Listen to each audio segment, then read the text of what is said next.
we're going to show a running alpine butterfly. It's a good knot to use if you're on a spar and you're working your way downward. All right, let's get to it. All right, we're going to say that we're on a spar and we're getting set up to we're on our spikes and we got a lanyard on, and we're going to be working our way down. We're going to be chunking pieces off of the tree. So a lot of people will use an SRS system in conjunction with a lanyard. So first thing you'd want to do, now you're already here, you're set, you got your spikes on, you already have a weight tied into my line. So I'm gonna get it going around the tree. Alrighty. All right, so we got this, and now what a lot of people would do is then hook your rope. All right, get a little bit more line. So a lot of times with an alpine butterfly, what you can do is if you're spiking, you'll have it tied here, and then you make a length of your rope. Like say you're making long chunks, you do your alpine butterfly, you make a chunk, and now you drop down the length with whatever you measured out, maybe 5 feet or so. So you drop down your 5 foot, now you grab your tail, and then your system will go back down to you and you re-tighten up. So a lot of times, people just get an alpine butterfly like this, and they'll tie it in the line, you know, midline alpine butterfly, and then they'll get like a quickie. And a quickie is, you know, good to do this because it's one that doesn't side load, and you usually never have a problem with that. You connect your quickie on. Okay, pop it in. All right, now you have your climbing system here. All right, get this all set up, and now you'd be connected to this. So you do your cut and then you would drop down. Okay, so quickies are good to use for that, and then this is a midline alpine butterfly.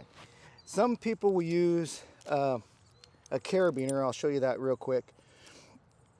Now the thing about carabiners is it's not really recommended because they can side load, and I'll show you real quick what side loading is. So you connect your carabiner, throw this in here real quick, boom, boom.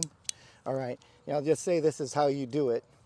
Now the thing about a carabiner, if it side loads and it gets to your gate, the gate is a weaker part and it's something that's not really rated.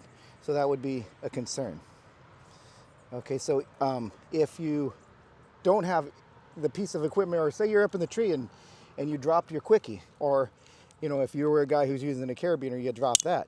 Well, how do you do your alpine butterfly and you have a tail?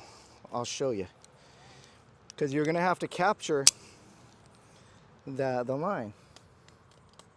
Okay, so for me, and I'll tie it a couple of different ways. I'll tie it, I'm lefty, so if I tie it this way, but it looks kind of awkward and backwards, I'll just show you how I do it. Now what I'll do is I'll tie the running alpine butterfly. Now to do that, I'll make a loop in my line, and then I'm going to get the tail end,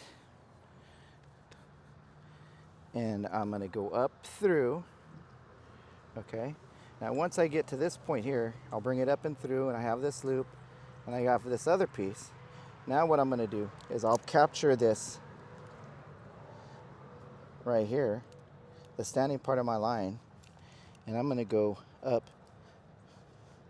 back around this, and then back into the loop, and I'm going to bring this up. Okay, now here's that loop that I crossed over, and at this point what I'm going to do is I'll bring the tail end around the loop, try to go back around this loop. Okay, and I'm going to bring it back in through this spot right here. Okay, now bring it through, get it snugged up. Well, now I have the alpine butterfly, and I've captured this. Okay, and I still have the tail. Now the tail that I'll have here is what I'll use when I'm descending. So I'll get this all snugged up, get my pulley tight, my friction tight here. Okay, so if I was going to do the cut, I make my cut, and then I would descend down. So take my weight off of this, you know, I'll unhook this, take my weight off of this. Now I'm connected to the climbing system. And then I would descend down. Okay, whoops. However many feet that I would go. And now say I drop down. Now I would get my tail that I have and I would loosen it up and then I would drop it down to me. Once I get it set to me, now I would tighten back up, get all tight again. I would throw my lanyard around and then I'd be ready to do my next cut. So next what I'll do is I'll reverse the rope and I'll tie it the opposite way, because this might be a little bit confusing. I'm left-handed, so sometimes the way I tie things looks kind of odd. So let's do the next one. All right, so now I've got the rope, and instead of going around this way around the tree, I've gone the opposite direction.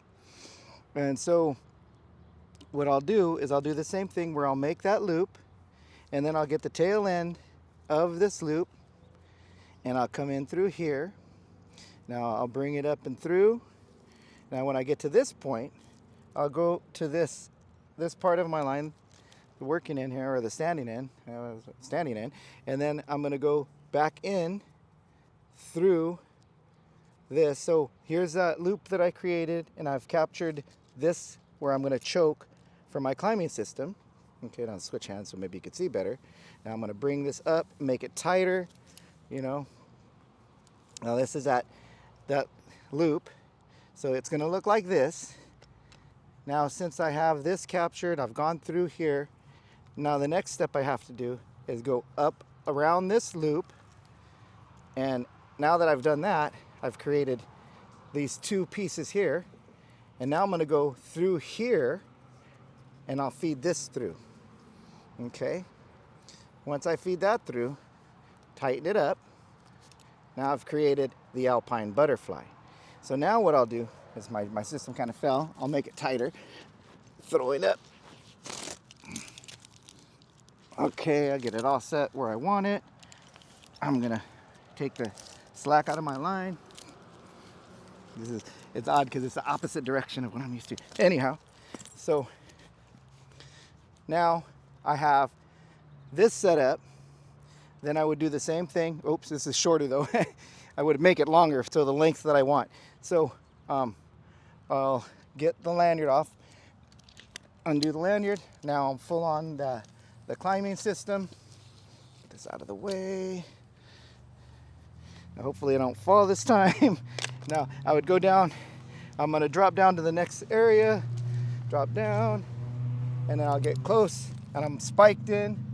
Then I'll pull my line, and then I'll drop the system back down to me. I'd already have my lanyard set up. Now I get down to the next section where I'm gonna be, and then I'm gonna choke my line. Boom, and now I'd be set back up for another cut. So next I'll just show you tying the Alpine Butterfly without binding it, just to do it from the end. So what I'll do now is I'll just tie the Alpine Butterfly at the end of the line here. So I'll do that loop, make a loop. Darn it, my finger got stuck. Well, once I make this loop, I'll bring the tail end up through. Now I'll bring it all the way up so it looks like this. Now I'll get that tail end, I'll bring it back in. So this is the loop of the Alpine Butterfly. You see how you're almost seeing the whole Alpine Butterfly here? It's like a half of it. So now that I brought the tail end through, I'm gonna come back around here and in through. So when I come up, you'll see how I have two pieces here. When I come back around this loop, I'm gonna go through those two pieces here, right? And now I'll tie dress and set it, okay? And that's what you have, the Alpine Butterfly, using the end of the line.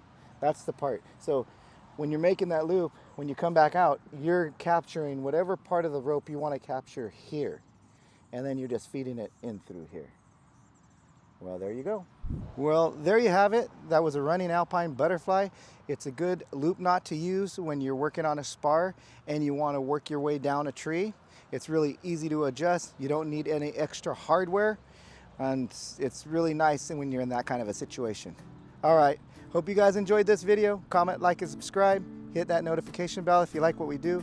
And by all means, share our video. Take care. We'll see you next time.